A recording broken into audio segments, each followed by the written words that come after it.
রাজশাহীর শিরোপা জয়ের মধ্য দিয়ে পর্দা নামল বিপিএলের। এবারের আসরে ব্যাট ও বল হাতে দাপট দেখিয়েছেন দেশীয় ক্রিকেটাররা। ব্যাট হাতে আলো ছড়িয়েছেন পারভেজ ইমন, তানজিদ তামিম, তাওহিদ হৃদয়রা। আর বোলিংয়ে ভালো করেছেন শরীফুল ইসলাম, রিপন মণ্ডল, নাসুম আহমেদরা। আর শরীফুল তো নতুন এক রেকর্ডও করেছেন। এবারের বিপিএলে সর্বোচ্চ উইকেট সংগ্রাহক চিটাগং দলেরই বাঁহাতি পেসার।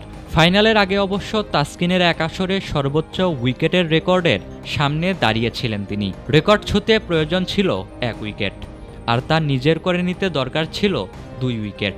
ফাইনালের ম্যাচে ঠিকই 2 উইকেট নিয়ে ইতিহাস গড়েন শরীফুল। 12 ম্যাচে তার শিকার মোট 26 উইকেট। এমন পারফরম্যান্সে হয়েছেন টুর্নামেন্ট সেরাও। তবুও যেন আক্ষেপ শরীফুলের, কারণ চ্যাম্পিয়ন করতে পারেননি তার দল চিটাগংকে। শীর্ষ বোলারদের তালিকায় শরীফুলের পরেই আছেন সিলেটের নাসুম আহমেদ, তার সংগ্রহ 18 উইকেট। এরপরেই রাজশাহীর 2 পেসার বিনুরা ফার্নান্দো ও রিপন মণ্ডল, তাদের সংগ্রহ যথাক্রমে 18 ও 17 উইকেট। এই তালিকায় একমাত্র বিদেশি ছিলেন বিনুরা। আর নোয়াখালীর হাসান মাহমুদ 16 উইকেট নিয়ে আছেন এই লিস্টের 5 নম্বরে।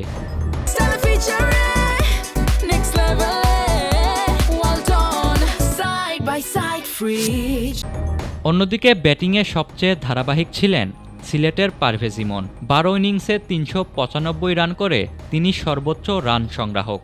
তার সর্বোচ্চ ইনিংস 65 রানের, স্ট্রাইক রেট 132.99। দ্বিতীয় স্থানে থাকা তাওহিদ হৃদয় 11 ইনিংসে করেছেন 382 রান, স্ট্রাইক রেট 137.90। পাশাপাশি এবারের বিপিএলে সর্বোচ্চ রানের ইনিংসও খেলেছেন ডানহাতি এই ব্যাটার। এই লিস্টের 3 নম্বরে আছেন তানজিদ তামিম। রাজশাহীর শিরোপা জয়ের পথে বড় অবদান রাখেন এই বাঁহাতি ব্যাটার। ফাইনালে হাঁকিয়েছেন শতক।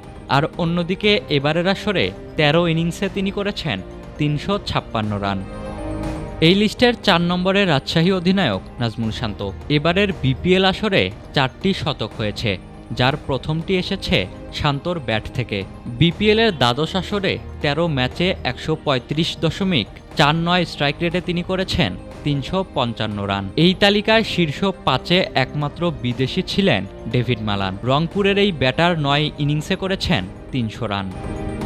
সব মিলিয়ে বিপিএল 2026 হয়ে থাকলেও দেশি ক্রিকেটারদের পারফরম্যান্সে ভরা এক আসর, যেখানে রাজশাহীর শিরোপার পাশাপাশি উজ্জ্বল হয়ে থাকল শরীফুল ইসলামের রেকর্ড গড়া মৌসুম। ইশতিয়াক মাহিন, ক্রিক ফ্রেন্সি।